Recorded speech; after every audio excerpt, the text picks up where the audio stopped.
Assalamu alaikum dear students. Today I will discuss Renaissance period. Before starting my video, please subscribe my channel and like my video. आज का मेरा new topic renaissance period है। पिछले मैंने video जो है वो मिडिल इंग्लिश की लेटर मिडिल इंग्लिश उसमें डिस्कस किया था एज ऑफ चार्सर को। अगर आप में से किसी ने वो वीडियो नहीं देखी तो आप वो वीडियो देख सकते हैं। रेनेसेंस पीरियड में जो है सबसे पहले इसको ये वर्ड जो है रेनेसेंस ये फ्रेंच लैंग्वेज से लिया गया है। अब इसमें 3 टाइप्स ऑफ वर्ड जो है मैं यानी वर्ड को 3 ग्रुप्स में डिवाइड किया गया है या 3 पीरियड्स में डिवाइड किया गया है। कौन सा? Ancient, medieval and modern period. अब ये एनिशेंट जो कि ग्रीक या रोमन वाले टाइम पर था वो पीरियड। मेडिवल पीरियड्स मीन्स के जो 5th से 14th सेंचुरी तक था, और मॉडर्न पीरियड जो नेक्स्ट मॉडर्न आज है ये मॉडर्न पीरियड। तो इसमें जो मेडिवल पीरियड है इसमें बेसिकली 5 से 14th सेंचुरी तक मेडिवल पीरियड था, जिसमें pope, church, nobility, monarchy system dominant पर थे। यानी इस टाइम पर कोई ग्रोथ नहीं हुई लिटरेचर में। ये इसको बेसिकली डार्क एज भी कहा जाता है। इस पीरियड को, मेडिवल पीरियड को डार्क एज भी कहा जाता है। कुछ ब्लैक डेथ्स की वजह से कुछ बहुत ज़्यादा डेथ्स हुई थी और कोई लिटरेचर में ग्रोथ नहीं हुआ था। सारा कुछ जो है वो बंद था, बिल्कुल ठप था। रेनेसेंस पीरियड से रेनेसां से क्या हुआ? रीबर्थ हुई। Renaissance means rebirth, revival. तो इसमें हर चीज़ की रीबर्थ हुई। इसमें लिटरेचर की रीबर्थ हुई। रिवाइवल मतलब कि लिटरेचर में बहुत ज़्यादा ग्रोथ होना शुरू हो गई। मतलब ये एक अच्छा गुड पॉइंट था, और ये ब्रिज है बिटवीन किसके कह लें मिडिल एज और मॉडर्न एज के दरमियान एक ब्रिज के तौर पर रेनेसां काम करता है। मिडिल पीरियड में यानी मेडिवल एज में जहाँ पर डार्क एज था, सारा कुछ ठप था, कुछ नहीं हो रहा था, कोई ग्रोथ नहीं हो रही थी। रेनेसां पीरियड से लिटरेचर की और सब चीज़ों में ग्रोथ आना स्टार्ट हो गई। यानी लोग दोबारा से ज़िंदा होना शुरू हो गए। लोगों का से मुराद के लिटरेचर जो कि बंद था, आर्ट जो कि बिल्कुल ख़त्म था, वो सारा कुछ जो है वो दोबारा रीस्टार्ट हुआ। तो इस पे जो है इस टाइम पर अरब्स बहुत ज़्यादा डेवलप्ड कर रहे थे। यानी अरब जो है वो डेवलप्ड कंट्री में शुमार होता है अरब का। तो यूरोप का कांटेक्ट था अरब से। वो अरब के साथ ट्रेड उन्होंने स्टार्ट की हुई थी यूरोप ने। तो जब ट्रेड स्टार्ट की थी और किस कंट्री के थ्रू वो ट्रेड कर रहे थे, मतलब जो इनका क्रॉस सेक्शन था, यानी जिस कंट्री के थ्रू ये अरब जाते थे और यूरोप वाले और अपना ट्रेड जो जो जो चीज़ें थी वो एक्सपोर्ट और इंपोर्ट करते। वो कंट्री है इटली के थ्रू जो है ये इनकी जो कह लें एक्सपोर्ट और इंपोर्ट इटली के थ्रू होती थी। तो इस टाइम पर ये जो यूरोप है इन लोगों ने सोचा कि क्यों नहीं हमें अपने क्लासिकल वर्क को, जो क्लासिकल राइटर हैं उनको रीड करना चाहिए। कि क्लासिकल राइटर तो इनके पास भी थे ना, जैसे कि अरिस्टोटल हो गया। इस तरह के जो क्लासिकल राइटर वक्त थे, हमें अरिस्टोटल को जो है रीड आउट करना चाहिए, उसके वर्क देखने चाहिए। उससे हम तरक्की कर सकते हैं, या उससे हम बहुत ज़्यादा कुछ जो है वो सीख सकते हैं, बहुत अच्छा लिटरेचर जो है वो लिख सकते हैं आगे। तो इस टाइम पर फिर क्लासिकल राइटर को रीड आउट करना स्टार्ट कर दिया गया। अब एक कंट्री कुस्तुनतुनिया यानी कॉन्स्टेंटिनोपल जो है, कुस्तुनतुनिया, इस पर तुर्की अटैक कर रहा था। तुर्की कॉन्स्टेंटिनोपल पर अटैक कर रहा था। अभी ये जो है कुस्तुनतुनिया, ये ऐसी कंट्री है जहाँ पर बहुत ज़्यादा लिटरेचर है, जहाँ पर बहुत ज़्यादा मनस्क्रिप्ट्स थे। अब वो लिटरेचर रोमन और जो है ग्रीक लिटरेचर, उसके मनस्क्रिप्ट थे। कहाँ पर? कॉन्स्टेंटिनोपल पर। यानी बहुत ज़्यादा इसकी इस लिहाज से बहुत ज़्यादा रिच था लिटरेचर के लिहाज से। तो टर्की ने जब इस पर अटैक किया तो लोग जो है उनने माइग्रेशन स्टार्ट कर दी। यानी लोग जो है वो वहाँ से कुस्तुनतुनिया से कहाँ पर जाना स्टार्ट कर दिया गया, उन्होंने यूरोप जाना स्टार्ट कर दिया। यानी बहुत ज़्यादा लोग जो है वो यूरोप आ गए अपने मनस्क्रिप्ट्स के साथ।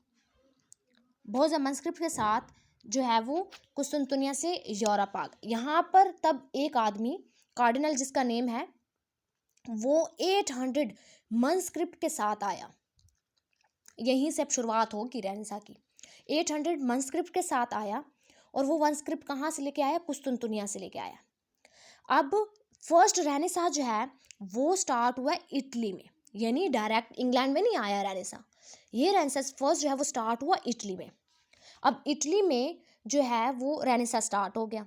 अब इसके बहुत ज़्यादा फ़ायदे भी थे रेनेसा के, अभी हर चीज़ रीबर्थ हो रही है, अब कह लें हर चीज़ में ग्रोथ हो रहा है, लेकिन इसका कुछ डिसएडवांटेज भी था रेनेसा का। वो कौन सा था कि जो रास्ते थे वो ब्लॉक हो गए। कौन से रास्ते? ज़मीनी रास्ते, यानी उनका ज़मीनी जो है कंटैक्ट मुनक़ता हो गया इंडिया के साथ, और अमेरिका इन ममालिक के साथ जो है इनका बिल्कुल कंटैक्ट ख़त्म हो गया। अर्थली जो वे था, या कह लें ज़मीनी रास्ता था, वो मुनक़ता हो गया। तो इन्होंने कहा क्यों ना हम पानी का इस्तेमाल करें, क्यों ना हम पानी के थ्रू एक दूसरे कंटैक्ट करें। तो इन्होंने ऐसे ही किया, एक बोट इन्वेंट की, यानी एक कश्ती जहाज़ टाइप जो है इन्होंने बहरी जहाज़ एटसेट्रा जो है इन्होंने तैयार किया, और उसके थ्रू ये लोग कारोबार करते रहे, ट्रेड करते रहे। यानी इस टाइम पर अब ट्रेड ज़्यादा होना शुरू हो गई है। देन जो है इस टाइम पर अब ये एक बंदा था फर्डिनेंड मैगेलन, इसने क्या किया, इसने सर्च आउट करना शुरू कर दिया, खोज लगाना शुरू कर दी, अमेरिका और इंडिया की खोज लगाना शुरू कर दी। इसके बाद वेस्को गामा था, जिसने जो है वो अर्थ की जो है वो सरकम नेविगेट किया। अर्थ की सरकम नेविगेट किसने किया? वेस्को डे गामा ने। इसके बाद कोलंबस था, कोलंबस ने जो है वो अमेरिका को सर्च करना शुरू कर दिया, अमेरिका को डिस्कवर किया। इसके बाद कॉपरनिकस जो है, कॉपरनिकस ने किसको डिस्कवर किया? इसने सोलर सिस्टम डिस्कवर किया है। यानी कोलंबस ने अमेरिका को डिस्कवर किया और कॉपरनिकस ने सोलर सिस्टम जो है वो डिस्कवर किया। इसके बाद इटली में फर्स्ट फ्लोरेंस जो रेनेसा है वो स्टार्ट हुआ था फ्लोरेंस से। ये इसका एक सिटी है इटली का, वहाँ से स्टार्ट हुआ। इस टाइम पर कुछ फेमस राइटर थे जिन्होंने अपनी कंट्रीब्यूशन दी। अब वो राइटर कौन से हैं? डेनिटी एंड पेट्रॉक। डेंटे कौन था? ये क्लासिकल राइटर था, एक राइटर था जिसने क्लासिकल राइटर्स को स्टडी करना शुरू कर दिया। इसने बहुत से स्टडी किया क्लासिकल राइटर को, एरिस्टोटल को, प्लेटो को, इसको इसने स्टडी किया और फिर अपना वर्क, अपनी कंट्रीब्यूशन पेश की। पेट्रॉक, इसका बहुत इंपॉर्टेंट नाम है पेट्रॉक का। इसने भी क्लासिकल राइटर को स्टडी किया और दूसरे जैसे कि होमर, विर्गल हो गए, इस तरह के जो है राइटर्स को इसने स्टडी किया और फिर वर्क करना स्टार्ट कर दिया। फिर इस टाइम पर इससे जुड़े एक फेमस चीज़ वो ये कि इसने एक आइडियोलॉजी दी। किसने? पेट्रॉक ने एक आइडियोलॉजी दी। वो आइडियोलॉजी कौन सी थी? ह्यूमनिज्म थी। और रेनेसां में ये मेन पॉइंट है, याद करने वाली चीज़ है कि कौन सी आइडियोलॉजी इस टाइम पर आई थी? ह्यूमनिज्म आई थी। इस आइडियोलॉजी का क्या मकसद था? इससे पहले जो मेडिवल पीरियड था उसमें मैंने आपको बताया कि जैसे कि चर्च, पॉप्स, मोनार्की ये डोमिनेंट पर थे, यानी ये अपनी आइडियोलॉजी जो है वो पॉप के लिहाज से, चर्च के लिहाज से इस तरह की आइडियोलॉजी दी। लेकिन ह्यूमनिज्म में ये था, ये इसके अगेंस्ट थी, यानी मेडिवल पीरियड में जो आइडियोलॉजी थी उसके अगेंस्ट आइडियोलॉजी दी गई कि इंसान ही सब कुछ है, उसके लिए सब कुछ बनाया गया, यानी सारा कुछ ह्यूमन है, इंसान है और सब कुछ ह्यूमन के लिए बनाया गया। ये आइडियोलॉजी थी ह्यूमनिज्म की। इस टाइम पर एक फेमस फिलासफर रोजर बैकर, जिन्होंने जो है एक बहुत ज़्यादा अच्छी अच्छी फ़िलासफ़ी दी और इसने एक कह लें प्रिंसिपल जो पेश किया, एक फ़िलासफ़ी दी। वो फ़िलासफ़ी क्या थी? Principle of rationalism. ये इसने फ़िलासफ़ी दी थी। किसने दी थी? रोजर बैकर ने दी थी इस टाइम पर, यानी रेनेसां पीरियड में इसने ये फ़िलासफ़ी दी। इसके बाद इस टाइम पर इटालियन पेंटर्स थे और बहुत ही फेमस पेंटर्स थे। इन पेंटर्स का नेम जो है वो लाजमी आप लोग याद रखें, लियोनार्डो, माइकल एंग्लियो और raffle. Very important painters of the renaissance period. Renaissance period में पेंटिंग भी स्टार्ट कर दी गई थी, यानी आर्ट था, बहुत ज़्यादा वर्क जो है इस तरीके से लिटरेचर पर होने लगा, तो वहाँ पर पेंटिंग भी बहुत ज़्यादा फेमस होने लगी। इसके बाद जो है रेनेसां जो है वो स्टार्ट हो गया इंग्लैंड में। अब इंग्लैंड से पहले भी, यानी पहले इटली में रेनेसां आया, फिर फ्रांस में आया, फिर उसके बाद जाके जो है वो इंग्लैंड में रेनेसां आया था। अब इसके बाद पेपर और प्रिंटिंग आर्ट। अब प्रिंटिंग सिस्टम जो है वो, जैसे कि प्रिंटिंग सिस्टम, प्रिंटिंग प्रेस आया। अब प्रिंटिंग प्रेस के बाद जो है वो बुक्स प्रिंट होना शुरू हो गई।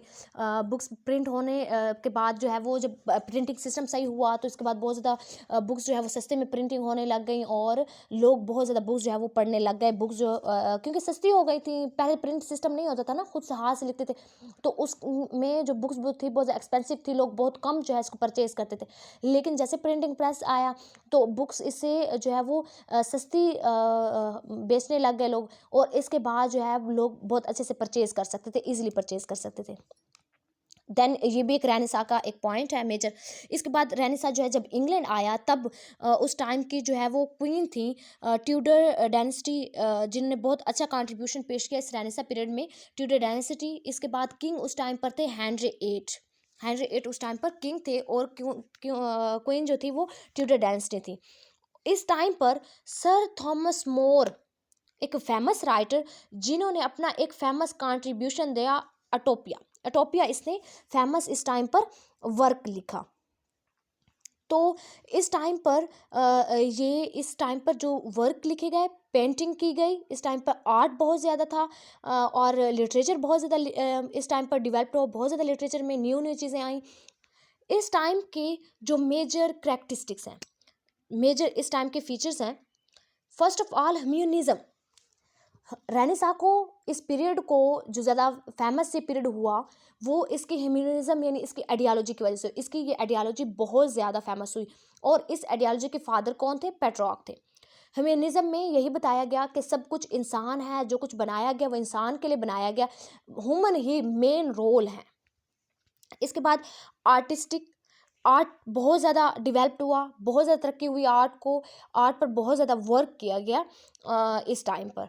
इसके बाद साइंटिफिक प्रोग्रेस, साइंटिफिक प्रोग्रेस हुई इस टाइम पर। मेजर जो एग्जांपल है, जैसे कि वो कॉपरनिकस था, जिसने क्या डिस्कवर किया था? Solar system. गलीलो थे, जिन्होंने बहुत ज़्यादा कंट्रीब्यूशन दिया साइंस के लिहाज से, यानी बहुत ज़्यादा साइंटिफिक इन्वेंशन हुई इस टाइम पर। ट्रेड, ट्रेड बहुत ज़्यादा जो है वो स्ट्रॉन्ग हो गया था, ट्रेडिशन बहुत ज़्यादा, हर बंदा ट्रेड में जा रहा था, ट्रेडिशन कर रहा था, तो ये जो ट्रेड वाला सिस्टम है वो बहुत ज़्यादा स्ट्रॉन्ग हो गया था। लोग जो हैं इसी शोबे में बहुत ज़्यादा चीज़ें जो है वो एक्सपोर्ट करते, इम्पोर्ट हो रही थी, तो ये ट्रेड वाला सिस्टम जो है, तिजारत वाला सिस्टम जो है वो स्ट्रॉन्ग हुआ इस टाइम पर। इसके बाद प्रिंटिंग रेवोल्यूशन आया था, जैसे मैंने पहले पहले बताया कि मेडिवल पीरियड में कोई प्रिंटिंग सिस्टम नहीं था, लोग हाथ से लिख रहे थे, जिससे बुक्स वगैरह बहुत ज़्यादा महंगी थी। लेकिन इस टाइम पर रेनेसां में प्रिंटिंग सिस्टम, प्रिंटिंग प्रेस जो है वो इन्वेंट किया।